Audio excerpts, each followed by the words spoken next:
Kanhi election officer sa Toledo gisita sa pulis tungod sa pagsulod sa opisina sa launa nga gabii. Illegal nga quarry sa anapog sa Barangay Lahog ipasira sa DENR 7. Nationwide simultaneous earthquake drill ipahigayon ugma sa provincial capital. 161 nga cross-the-board adjustment gipangayo sa TUCP alang sa Central Visayas.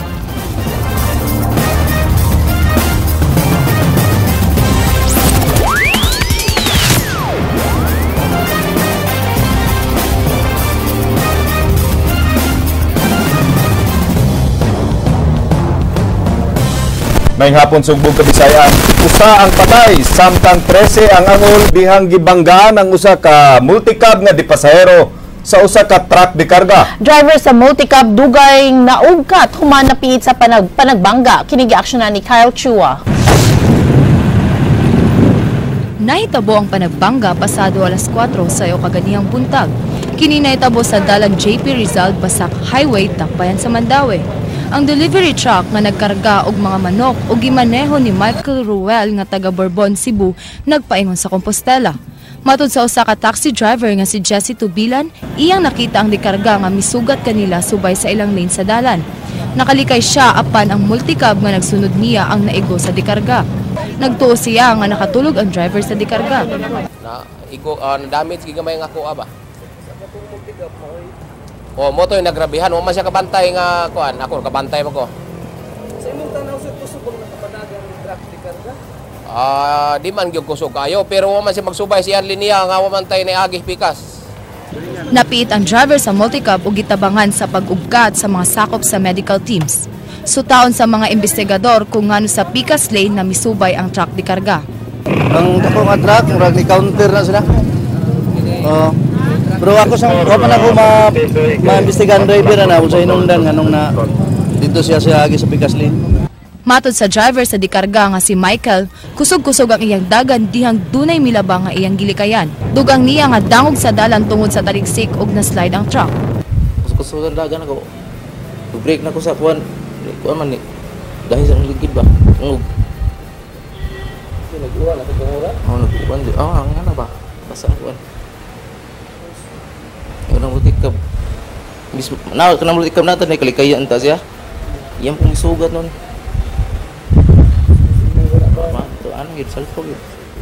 Alang sa Aksyon Bisaya, Kyle Chua, News 5. Sunod-sunod nga disgrasya na itabo sa kadalanan dihang miuwan kaganihang kadlawon. Dito lang sa Nagauling Road, tulo ang angol sa pagkabangga sa usa ka delivery truck sa usa ka dump truck. Kini giaksyonan ni Carlo Becerra. Nabali ang wa og tuong tiil ni Arnel Canonigo nga driver sa elf truck human nabangga ang iyang gimaneho sa usa ka dump truck. Naangol usab ang iyang asawa nga si Tersosa Canonigo ug ilang pahinante nga si Dennis Villarin. Sila pulos taga Barangay Don Climaco, siyudad sa Toledo. Ang dump truck gimaneho ni Roy Sumbilon nga taga Magdugo, siyudad sa Toledo. Ang panagbangga nahitabo pasado alas 4 sa kadlawon sa may sitio Sayaw, Barangay Lutak, siyudad sa Naga. Matod sa igsuon sa driver sa elf truck, posibleng na-slide sa kurbada ang truck tungod sa kadanlog sa daan. Makita man nimo sa sitwasyon sa kuan, ang ligid sa tubangan sa dump truck dito na igyo sa dapit sa right side sa kuan. Sa tupa, unya makita man nimo sa center line nga ang ligid sa elf ni sudsad, ang ligid sad sa tinwheelers ni sudsad. Sa tupa nag-abot sila sa tunga agad. Sumala sa investigasyon ni PO3 Benson Aldimita sa Naga Police, gikan sa Toledo ang elf truck samtang gikan sa syudad sa Sugbo ang dump truck. Ang elf truck nga nagbahada sa kurbada milabang sa pikas lane ug nabangga sa kasugat nga dump truck. Sa investigation ako sa crime scene, fully speeded. Ni-break siya, pag-break niya, failed to stop because the slippery of the road due to weather collision. Moto ni include siya sa lane sa vehicle 1, dito o bangga sa vehicle 1. Hinundan sa pagka-injury sa driver sa vehicle 2 ug ang iyang pasahero nga. Matod sa driver sa dump truck nga ang elf truck maoy nikawat sa iyang lane dihang may kurbada kini. Pag bata to niya kabantay ako, lapas na sila tungkol ba tong center line. Lapas na siya motor Ito ano likay ko ba? Sa itong sadar ko, itong tanaw, igo mo yan, hunong na ko. Ang aksidente nakamugna og grabing traffic sa lugar tungod kay nagbabag ang elf truck sa dalan. Ang mga tao sa lugar nagtinabangan na lang aron masibog ang maong elf ug mahawan ang dalan. Kining elf wahay na nga ri kay di na makaagi pikas lane. Di na makaagi mga truck traffic man. Mao tang iwaling ri para makaagi ang pikas lane. So libabag din ning elf. Oh, dire na pita yung iwaling ri. Sa pagkakaroon pabiling ana sulod sa South General Hospital ang mga biktima ug nakaditin usab sa silda sa Naga Police Station ang driver sa dump truck. Alang sa Aksyon Bisaya, Carlo Becerra, News 5. Mga treasure sharks girekomendar nga i-appeal na sa listahan sa mga endangered species sa kalibutan. Ang maong klase sa iho makita lang sa gadagatan sa lungsod sa Daan Bantayan. Kini giaksyonan ni Roby Roaya. Niadtong Abril 12 usa ka Facebook user ang nag-upload og album nga dunay litrato sa patay na iho didto sa Paypay, Bantayan. Ang munisipyo sa Daan Bantayan lamang ang lugar sa kalibutan na makita ang usa ka species sa treasure shark. Nangusog ang Save Sharks Network Philippines uban sa provincial government sa Cebu, Municipality of Daan Bantayan ug Bureau of Fisheries and Aquatic Resources Regional Office of Cebu sa pagpanalipod sa mga treasure sharks. Ilang gipanglantawan maaprobahan sa Convention on International Trade in Endangered Species nga maapil sa lista ang treasure shark sa mga endangered species. Ang whale shark ug manta ray ug ubang species sa iho anaa sa listahan sa endangered species. Well, kita supportive man ta pero dito sa national level ato pangitanaw, you know what, kung mo craft ka uma idea to conserve, it has to be supported with database. Si Ana Oposa sa Save Philippines Seas mingon nga ang nagkalaing-laing klase sa iho gihimo nga mga fishball ug nahimong choice delicacy ang sabaw nga shark's fin. Nagpadayon usab ang rampant nga illegal fishing sa nasud. If you look at statistics, there are only 10 shark attacks, fatal shark attacks in 1 year, and we kill 100 million sharks every year because of fins, because we want to put them in fish balls. Aduna nay mga ordinansang probinsya sa Sugbo nga nagdili sa pagdakop, pagpatay ug pagbaligya sa mga iho. So if they are really sincere and desirous in implementing or helping Cebu in general, ilang pamadlungon ang mga tindera, no? Mao kini ang problema nga gustong masulbad sa VFAR, hilabi na nga ang pinakauna nga Shark and Manta Ray Sanctuary sa Pilipinas anaa sa lungsod sa Daan Bantayan. Napahimuslan usab kini sa industriya sa turismo. Alang sa Aksyon Bisaya, Roby Roaya, News 5. Mga tugot sa tabanog o mga sanga sa punuan sa kahoy nga anaa sa mga linya sa kuryente mo'y nahimong hinungdan sa pagkabalda sa supply sayo kaganihang buntag. Kini nagka-move na og mga short circuit sa mga linya sa kuryente dihang nabasa tungod sa pag-uwan. Kini giaksyonan ni Ryan Sorote. Kung init pa gani, di na siya. Kaya ang katong nylon is non-conductive man na. Kalit nga nag-low voltage ang kuryente gikan sa Visayan Electric Company ganihang alas 6:23 sa buntag. Dunay ubang mga lugar ang wa gyud kuryente, samtang sagad sa uban nga mga lugar ang low voltage. Lakip sa nag-low voltage ang Paknaan area sa Dakbayan sa Mandawi, downtown Cebu City, Barangay Labangon ug Tisa area. Daling gipakatap sa VECO ang 16 nila kam emergency responding team aron masubay ang hinungdan sa pag-low voltage sa kuryente. Nasuta nga ang nakaingon sa low voltage ang nag-short ng mga main line sa kuryente tungod sa mga nangasangit nga tabanog. Matud sa VECO, ang pagkabasa sa mga tugot sa tabanog dihang muuan ang nakaingon sa pagkabalda sa supply sa kuryente. Katong hitabo ganinang buntag, most probably it was caused by kites na naintanggol sa line. Na once sa mugulan, makaka-short na sa atong linya, sumuna nga create og fault. Nya kana nga fault may experience na sa customer as kanang kidlok, fluctuation or low voltage na kanay lang giingon. Duna sa ibang linya nga nag-short circuit tungod sa nabasa nga sanga sa kahoy nga mitanday sa mga linya sa kuryente. Padayon ang restoration sa mga apektado nga mga lugar, lakip na ang pagtangtang sa mga sangit nga tabanog ug mga sanga. Giulagway sa VECO nga unexpected ang low voltage interruption ganihang buntag nga sagad mahitabo kung mag-uwan. Tandag sa VECO sa mga konsumidor sa paggamit og voltage regulator sa mga sensitibong mga appliances o makina aron malikay nga maguba kini. Adunay duha ka klase nga low voltage, ang tungod sa overloading nga mahimong mulanat og pipila ka oras ug ang tungod sa problema sa linya sa kuryente sama sa nitabo karong adlaw nga dali ra nga nabalik sa normal. But nasa uban complaints sa ato ang mga customers nga especially those having very sensitive nga mga equipment, mga appliances na any disturbances sa ilang voltage supply madaot na sa ang ilang appliances. So we are also receiving those type of concerns po. Alang sa Aksyon Bisaya, Ryan Sorote, News 5. Rekomendar ang DENR nga pasirhan ang quarry sa Anapog sa Lahog human na datugan aog namatay ang duha ka mga bata. Ang ginagmay nga pag-quarry ubos sa pagtugot sa mga lokal nga kagamhanan. Kini gi-aksyonan ni Ryan Sorote. Patay ang duha ka magsuon nga batang lalaki dihang nahunlak ang Anapog kilid sa ilang balay sa Sitio Immaculada sa Barangay Lahog sa Dakbayan sa Sugbo. Ang duha ka magsuon mao sila si Ayan Van Flor, 11 anyos ug Ayan 3 anyos. Naangol sab ang ilang inahan Semetos Basak dihang halos katunga sa lawas niini. Natabunan sa Anapog apan luwas na sa peligro ang kahimtang niini sulod sa Tambalanan. Matud sa mga silingan, alas 2 kagahapon sa hapon, kalit silang nakadungog nga may nahunlak. Sa ilang pagsusi, una nilang nakita ang inahan Semetos nga natabunan ang katunga sa lawas niini. Nagtinabangay ang mga silingan aron makuha Semetos. Gitabangan og kuha ba? Nya nakuha ra siya. Ang yung mama nakuha ra dayon nya. Human nakuha ang inahan, ang mga silingan nangutana og nangita, hain ang duha nila ka anak.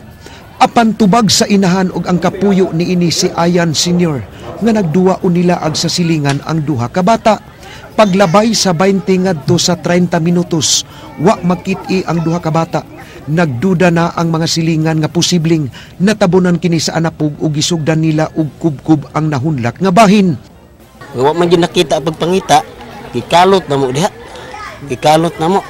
Pag humagkalot kanang batuha mo na nakadatog sa katong magulang. Unang nakit-an ang 11 anyos nga bata hangtod nga naugkat usab nila ang 3 anyos nga bata. Ang duha ka bata nagduwa sa duol sa ilang ginikanan nga nagkubkub sa Anapog ug gibadlong nga pagawson sa kinubkuban. Ang live-in partner dunay 7 ka anak ug nagsalig sa pagpangubkub ug Anapog aron ibaligya. Si mama nimo gataot ganiha. Di nagkuan sa jagbas. Nagsuot siya ba sa sako? Wala naginhawa. Wala na naginhawa. Gikuan lagi gitabang. Asa natabang nimo ato ang sa duha ka bata? Ang iyang manghudra. Kay pag-abot ako diri nakita naman ako akong silingan nga gitabang niya first aid gikugos. Mo to ingon ko igda nato dito na to i-first aid mo to among gitabang niya siya nagsige kuan sa first aid sa mouth to mouth ako pud sa pump. Mo to pagkataod-taod nigawas iya sipon. Nigawas pud mga anak po gagmay sa iyang ilong. Ingon ko idagan na niyo ospital kay nibalik naman ang pulso. Daling gihatod sa mga silingan sakay sa motorsiklo ang duha ka bata ug inahan. Apan dead on arrival sa Vicente Soto ang 3 anyos. Samtang gitabang og kadiyot sa mga doktor sa Perpetual Soccer ang 11 anyos. Apan nakabsan gyud sa kinabuhi. Alang sa Aksyon Bisaya, Ray Pasaporte, News 5. Mao kato ang balita sa duha ka bata nga datugan sa Anapog kabahin sa quarry ug karon murekomendar ang DNR nga pasirhan ang quarry sa Anapog sa Lahog human na datugan. Ang duha ka bata ang ginagmay nga pagquarry ubos sa pagtugot sa mga lokal nga kagamanan. Kini giaksyonan ni Ryan Sorote. Ang mabuhat na tuan niya depende sa Cebu City Government kung mo-request sila og technical assistance. Irekomendar sa Department of Environment and Natural Resources sa pagsira o pagkordon ang quarry sa limestone sa Barangay Lahog, Dakbayan sa Sugbo nga nahulpa kagahapon sa hapon. Matod sa DENR 7, ubos ang ginagmay nga mga quarry sa Cebu City Mining Regulatory Board nga may muhatag og permit o mubantay sa maong klase sa operasyon. Chairman sa City Mining Regulatory Board ang pango sa City Planning sa Dakbayan sa Sugbo. Pwede ta mo recommend kung ato makita nga unsafe good, dunay mga unsafe observations or practices, no? Pwede to ma-recommend for closure sa maong area nga di na gid pasudlan. Kutob sa 5,000 hectares nga quarry of mining operation ang mahimong aprubahan sa City Mining Board. Ang Mines and Geosciences Bureau na ang mohatag og permit alang sa mga dinagko nga quarry ug mining operations nga kapin 5,000 hectares ang operasyon. Sa Laluigan, ang gobernador ang dunay gahom sa paghatag og permit sa mga ginagmay nga quarry ug mining operations. Sakop sab sa Mining Board ang MGB nga dunay technical expertise sa quarry ug mining operations nga kinahanglan mosunod sa safety and healthy standards. Matud sa DNR, malikayan unta ang pagkamatay sa duha ka mga bata sa Barangay Lahog kagahapon kun nisunod sa lagda sa MGB ang nag-operate sa limestone quarry. Kinahanglan magbantay sa pagkwari og limestone nga usa ka klase sa bato nga dili stable hilabi na kun mabasa. Sagad gamiton ang limestone nga alternative sa paghimog semento hulip sa bus. So kini kung illegal siya, mo ginay siya kasagaran mahitabo. Wala tong giawhag na to nga kung maghimo ta ginanang aktibidades ato yung ipalegalize, no? Kay matagaan kining board mong sa CMRD, doon ay DNR NGB, no tayo mga technical, no tayo mga mining engineers na makahatag o insaktong good nga technical assistance o guidance. Alang sa Aksyon Bisaya, Ryan Sorote, News 5. Mayor Rodrigo Duterte ug Bongbong Marcos mao karon ang naguna sa latest survey sa Pulse Asia. Gawas sa mga official survey, duna say gimmick ang mga tindahan alang sa pag-survey sa gidapigan sa ilang mga customers. Ania ang nahipos nga kasayuran ni Jinky Rosit. 20 kaadlaw na lang sa di pang eleksyon karong Mayo ug daghan ang nanggawas nga survey gawas sa gihimo sa SWS ug Pulse Asia. Ang San Jose Bake Shop adunay gihimo nga fan survey sa tanan nila nga outlet karon. Duna sila'y mga loaf bread nga gibaligya sa tag 30 pesos ang buok nga dunay mga hulagway sa 5 ka presidentiables. Matud sa cashier, nga sukad nila kini gisugdan niadtong Abril 7, maayo ang nahimong dagan sa ilang negosyo. Halinon sa customers nila ang pan ni Duterte, samtang labing menos ang kita sa pan ni Santiago. Okay ra, sugad pagsugod kanang ang pinakahalin dun siya kay Duterte niya. Ang kanang uban ay mahalinan og duha, usa. Ang pinakahinay dun niya ko si Mayang Santiago. Yes ma'am, effective dun siya ma'am. Kaya ang uban mo na, uy, naman diri akong ganahan ng presidente man na maka-convince gid sila palit. Si Nanay Josefa, mianhi sa bake shop sa iyo kaganihang buntag aron mo palit sa loaf bread nga may hulagway ni Duterte. Mura bagang iyang mga performance galing mingon mong gid siya nga iyang sumpoon, yang limpihon gid ba? Ang iyang kon, di ba no bitaw ko tong rahang adik-adik ron ma'am. Oh, di yaman ang pasalig nga iya kun nag-anon na. Lahi sab ang pakulo sa convenience store nga 7-Eleven. Mga election gulp cups nga adunay picture sa presidentiables ang halinon kaayo sa maong tindahan. Gihimo nila kini isip lingaw nga paagi sa paghimo og kaugalingon nga survey. Okay ra man as of April 20 karon, okay ra ang dagan sa among promo. Fun way to vote man sad ni siya para ma-aware ta sa pulso sa atong katawhan sa maabot nga eleksyon. Apan si Cesar Juanillo, hugot na ang desisyon nga si Duterte ang iyang butaran sunod buwan. Duterte Gulp Cup ang iyang gikuha, agig suporta sa iyang napilian nga kandidato. Akong napili ang akong presidente Duterte. Kaya nga kaya lang kita kausapan sa atong nasod karon. Si Duterte lang pwede makausap sa atong nasod karon, labi na sa kriminal, labi na sa mga drugs o mga korupsyon. Kaya kailangan nato nga atong butaran si Presidente Duterte. Sa survey period gikan Abril 6 hangtod 12, makita nga daog si Mayor Duterte sa ilang tindahan. Ikaduha ang wa pa makapili sa ilang kandidato. Ikatulo si Binay nga gisundan ni Rojas, Santiago, samtang anaa sa pinakauwahi si Po. Sa resulta sa tanang 7-Eleven outlet sa nasod, nag-una gihapon si Duterte. Daghan ang undecided, ikatulo si Po, gisundan ni Santiago, Binay ug katapusan si Mar Rojas. Kining nanggawas karon nga nagkalain-lain nga mga presidential survey sa mga establishmento, usala man kini siya kagiya kung kinsa ang angayang butaran karong umaabot nga eleksyon. Apan ang importante sa tanan nga butaran nato katong mga opisyal nga dunay mga lig-on nga baruganan ug klaro nga mga plataporma alang sa gobyerno. Alang sa Aksyon Bisaya, Jinky Rosit, News 5.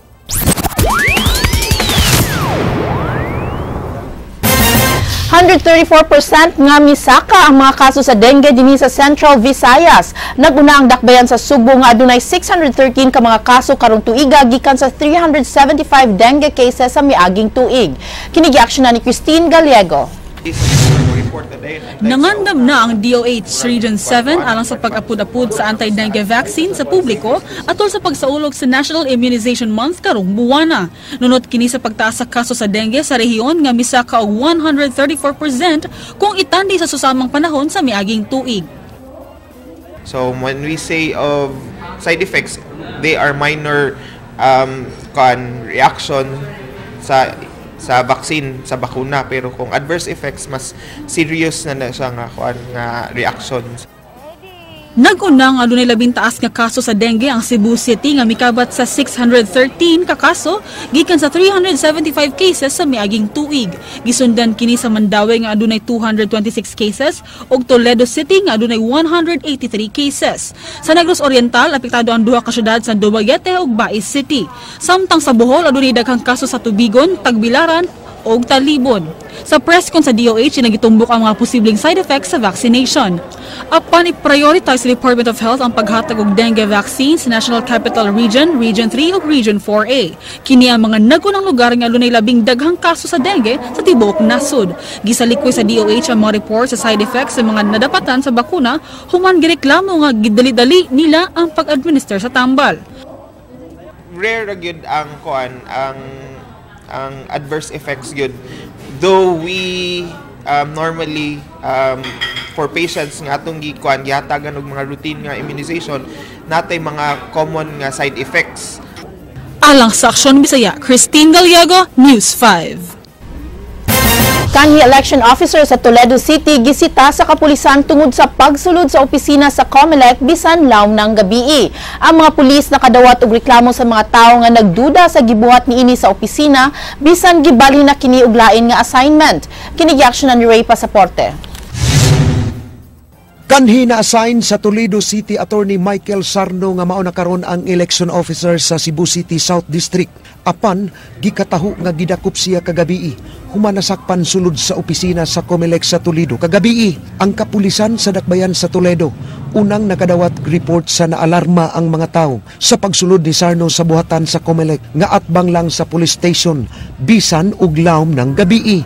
Matud sa hepe sa Toledo Police Station, Superintendent Samuel Mina, iyang naabtan sa sulod ang kanhi election officer ug iyang gipangutana kung nag-unsa kini. Nakadawat siya daghang reklamo sa mga tao lakip na ang mga kandidato. So in-explain niya na may kaso siyang finalo up in which nandun daw sa computer niya yung facts of the case. So yun lang po, ang gusto lang po kasi ng mga tao na walang ilalabas na dokumento galing COMELEC. Baka may mga COMELEC-related documents na dalhin si Atty. Sarno. Dali isab niyang gitawgan ang election officer, Atty. Gallardo Escobar nga miadto sa opisina pagka alas 2 kaganihang kadlawon. Si Escobar mao'y gitahasan sa Toledo Police sa pagsusi kung dunay nangawa nga mga dokumento. Sa mata ng mga supporters dito, may malis siya po yung presensya niya. Trinace up ko po yung history niya. May history pa sila ng tension ng dating nakaupo ngayong mga kandidato. So, lahat ng galaw niya dito sa Toledo, binabantayan. So, right now po, nagkaayos naman po kagabi. Dumating din mga 2 AM si Atty. Escobar, yung bagong EO. Nag-usap-usap lahat po kami sa office ko. And then, tiningnan po namin yung kine-question nilang mga documents sa sasakyan niya. He voluntarily opened his car in the presence ni Atty. Escobar. Giklaro ni Mina dili arestado ang kanhi election officer ug ila lamang giimbitar sa ilang buhatan aron sukit-sukiton. Matud sa kanhi election officer sa Toledo Atty. Gallardo Escobar, dunay yawi ang kanhi election officer sa opisina maong nakasulod kini kagabii. Matud ni Escobar, nipasabot kaniya si Atty. Sarno na kinigibuhat sanglit dunay kaso nga personal ang kanhi election officer.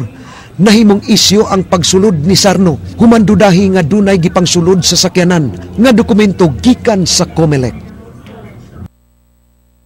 Unya atong gitanaw yang sakyanan, wala man ang dito is mga training materials o resolution naman. Wala man actually mga dokumento nga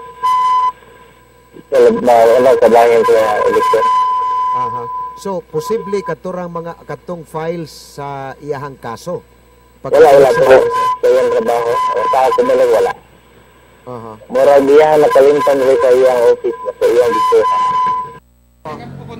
Alang sa Aksyon Bisaya, Ray Pasaporte, News 5. Kanhi election officer sa Toledo mipadayag nga personal nga mga dokumento ang iyang gapit sa iyang kanhi opisina sa Toledo City. Mato dinhi wala siya maghandom, magdahom nga adunay mireklamo sa pagsulod niya sa iyang kanhi opisina. Kini giaksyonan ni Edwin Cañete. Anda matubangon ni kanhi Comelec Officer sa Toledo City, Attorney Michael Sarno, ang kaso nga gihulga nga ipasaka ni Toledo City Mayor Sunny Osmeña batok kaniya. Gipatinaw ni Sarno nga misulod siya sa kanhi niyang buhatan kagabi alang sa pagkuha sa mga personal nga dokumento. Nagpaingon siya mubiyahe sa Calatrava, Negros Oriental og bihapit sa mga dokumento. Natingala lang siya nga sa iyang paggawas gibabaga na ang iyang sakinan og adunay mga pulis. Pagkuha ko gabi hapit ko diya sa kuwan sa opisina kaya na akong ikuha nga document ako magkatutunin sa family case kami na mo dito.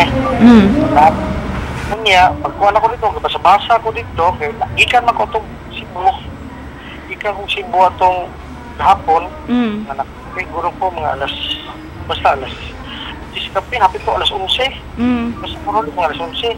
Kaya pagkapot ako dito, dito ko sa opisina, kaya dito ako station, pero nakuhaan ko, na-reshuffle ko. Kaya basa-basa ko sa kuhaan ko sa nakatuganing document. Pagbasa na ko ito yung document, ay nanuktok. Pag-nanuktok, ay pulis. Pag pulis nito, ang iyang gate ko nga, sir, kanang nangutana rin si Mina, nagsipong pulis Mina. Sinsa ko nasulod din ako. Samtang ang igsuon ni Michael nga si Marcel Sarno nga usa-usab ka Comelec opisyal midipinsa sa iyang igsuon. Mato diya, way kalapasan ang iyang igsuon ug dili kini matandog ang mga importante nga mga dokumento sa eleksyon kay ang tanan atoan naman sa kauluhan. Kung adunay gikuha ang iyang igsuon, kinahanglan masayran sa nagpasangil kung unsay gikuha niini. Kunya ang mo-produce sa dokumento nga giusab dili diri atong opisina kundi sa Manila. So, take time pa. Mato di Attorney Sarno, bisan unsang orasa, mahimo silang makasulod sa kanhi nilang buhatan. Gani bisan natuan na siya sa Comelec Lapu-Lapu gibalhin, apan anaagyapon siya sa iyang karaan nga opisina og didto namo na interview.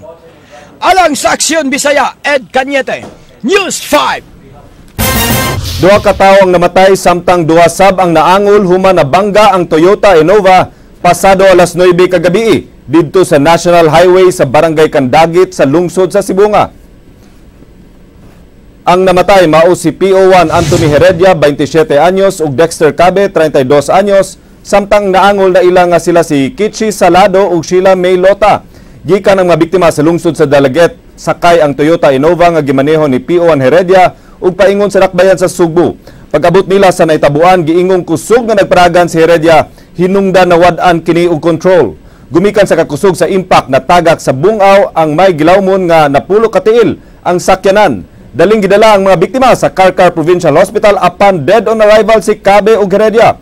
Ang kapulisan sa Sibunga padayon pang nihimong og investigasyon sa maong aksidente. Samtang na-recover hinuon sa kapulisan ang government-issued service firearm Glock 70 ni PO1 Heredia.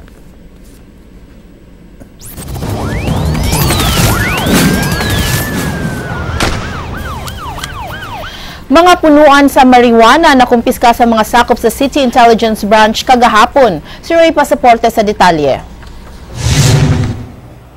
Dulan usa ka gatos ka punuan sa marijuana ang gipang-ibot sa hiniusang puwersa sa Cebu City Public Safety Company ug City Intelligence Branch kagahapon sa hapon sa bukirang lugar sa Sitio Ibo sa barangay Tagbao sa Dakbayan sa Sugbo.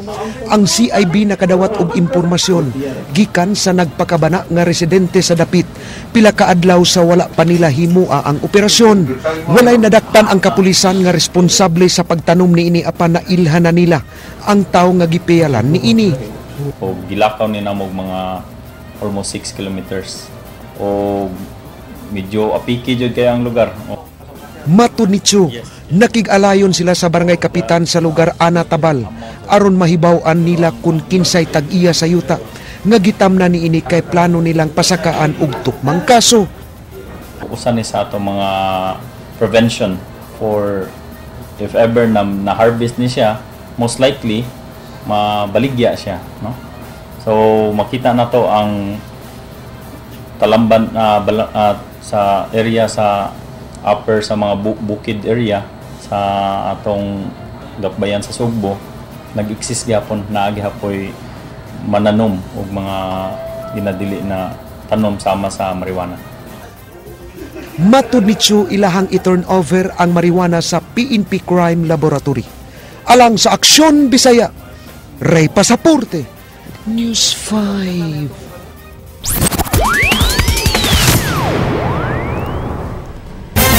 Usbaw sa suhulan sa mga mamumuo sa Tibok Central Visayas gihumusgan karon sa TUCP. Si Ryan Sorote sa detalye.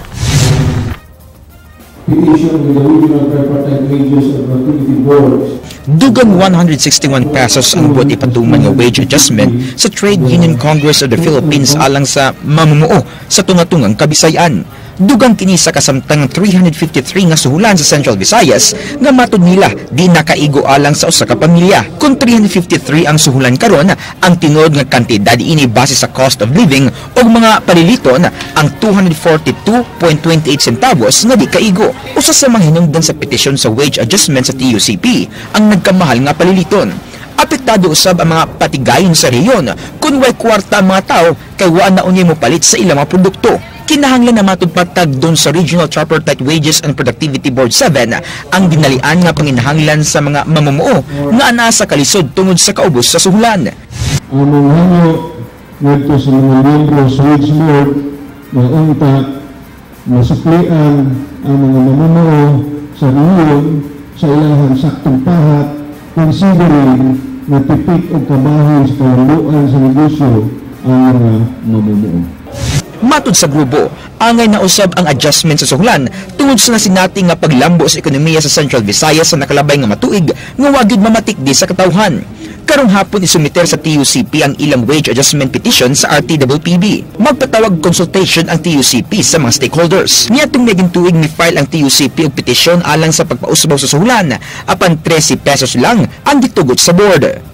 That's the role of the private sector. You know, the government is support without pushing from the private sector. It just pushing that, okay, you do your homework. Okay?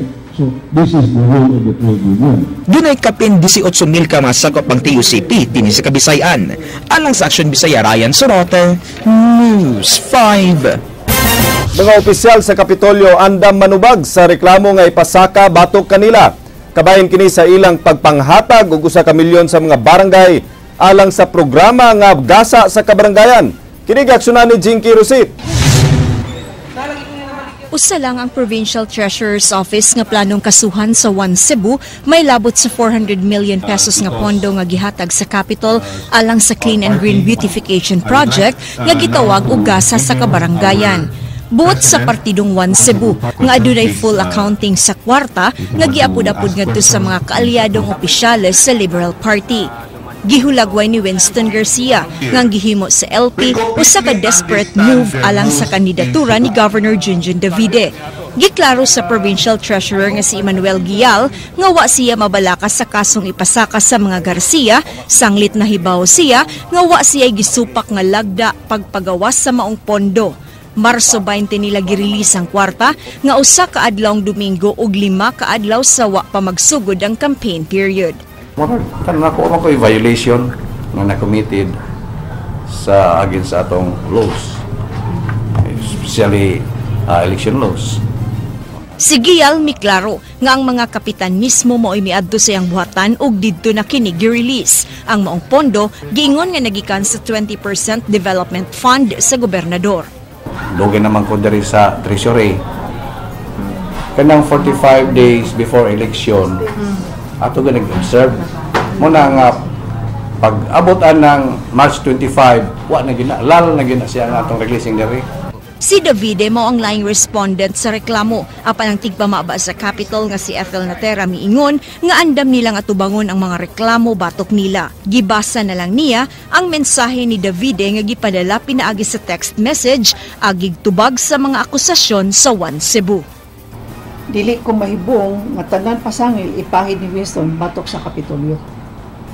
Apan ang katawhan dili na magpalinla, ani lang tumutumo, aning ilang tumutumo. Awag na ko ni Winston, undangan na ang pangilad. Humana ang panahon sa mga kawatan, nidagang nata. Sumala sa reklamo, ang mga barangay gipangatagan og tag 1 milyon ka pesos apan gimanduan nga 250,000 pesos lang ang ilang dawaton ug ipahatag ang 750 balik ngadto sa kang gobernador Davide. Gipamanduan usab sila sa pagpanglista sa mga pangalan alang sa accomplishment nga mosuporta sa liquidation sa kwarta. Alang sa Aksyon Bisaya, Jinky Rosit, News 5. Ipahigayon ugmang adlaw ang nationwide earthquake drill. Alas 9 ugma sa buntag patingugon sa Kapitolyo ang ilang siren. Sulod sa usa ka minuto alang niini. Kini giaksyonan ni Jinky Rosit. Human sa sunod-sunod nga mga linog nga nahitabo gawas sa nasod ug ang magnitude 7.2 nga linog nga miigo sa Bohol niadtong 2013, nagtinguha karon ang gobyerno sa pagpahigayon og nationwide simultaneous earthquake drill. Matud sa Kapitolyo, tuyo niini ang pag-andam sa mga kawani sa gobyerno sa ilang buhaton sa gayon nga moigo ang maong katalagman.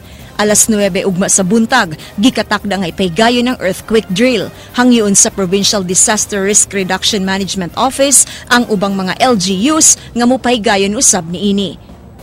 Wala ni siya warning, no? Unlike typhoon na 1 week before mahibawtan na moabot siya ko. Ang earthquake kay moabot na lang siya bisag unsang orasa. So ang atong best defense ani niya is pagpangandam.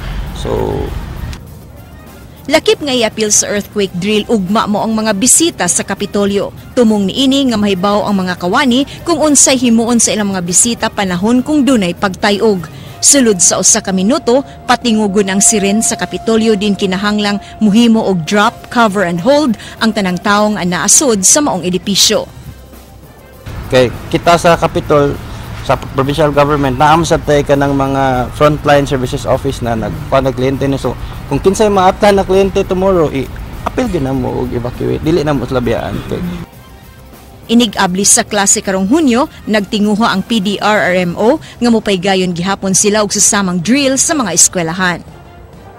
Alang sa Aksyon Bisaya, Jinky Rosit, News 5. Dakbayan sa Sugbo mohatag og ginabang sa pamilya na nadatugan sa pagkahugno sa gikubkob nga anapog. Wala gibaso sa City Hall ang ginikanan sa duha ka mga bata nga namatay human nadatugan sa anapog. Matug sa City Hall, way laing panginabuhi ang mga ginikanan nga namaligya sa anapog. Ang Department of Social Welfare and Services mo ang mutabang sa pamilya aron dili na sila kinahanglan mahimutang sa peligro. Extra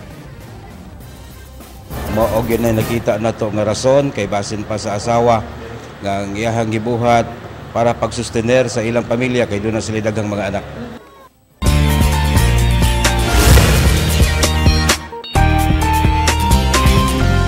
Hola mga kapatid, happy day!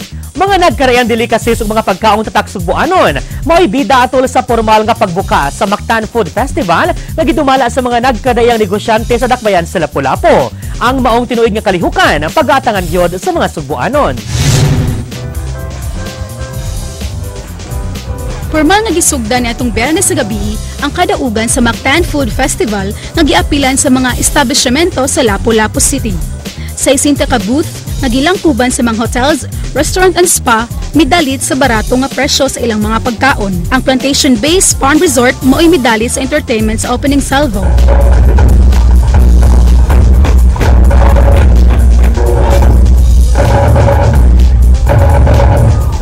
Si Lapu-Lapu City Mayor Paz Ordaza nagkanayon nga nagkadaghan ng misalmot sa food festival. Of our 5-star hotels, resorts, and restaurants here in Lapu-Lapu City at a very low price. Ang food festival kabahin sa kadaugan sa Mactan nagisaulog matag tuig agi sa paghandom sa kadaugan ni Lapu-Lapu, Batok ni Magellan ni atong Abril 27, 1521. Ipahigayon usab ato sa usa ka semana nga selebrasyon ang kadaugan sa street party karong Sabado ug Domingo, Abril 23 ug 24. Ang rampada nga usa ka carnival-inspired festival ipahigayon usab sulod sa Hopes Dome. Walay mga dalan nga isira ato sa street party nga ipahigayon sa City Hall grounds ug palibot sa Hopes Dome. Tungod kini sa traffic nga nasinati sa pag-ayo sa First Mactan Bridge. Ug mao kadto naglangkob sa tong light news karong hapon. Alang sa walay karapusang mga chika, uban ko ninyo matag alas 8 sa buntag, weekday sa Rated JP sa Radyo 511.9 News FM Cebu. Kini si JP Laucot Sir ang word of the day nagkanayon. Masyak man ganita sa linog sa imong uyab pabakaha nga naay laing kuyog. Agay!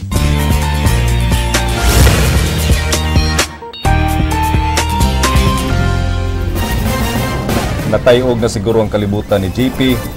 Kung siguro siya nakakita. Sa unsa? Dunay kuyog ang iyang. Yang. So na-shock po siya. Abdan siya glinog. Talking about food. Gutom na ko, no? Okay, food I festival. know. I was looking at it. Daghanap, even the big hotels are there. My favorite food sa summer is halo-halo. Me too. Asa ang favorite ni mo na halo-halo? Madre de Dios. Okay. Baukad to ang mga balita. Sa Aksyon Bisaya, ako si Glenn Soco. Mga balita nga pundasyon sa ligdo nga opinyon o konkretong solusyon. Ako si Georgia Herrera. Bisan asa, bisan kanusa. Kay gilang ko sa balita. Aksyon!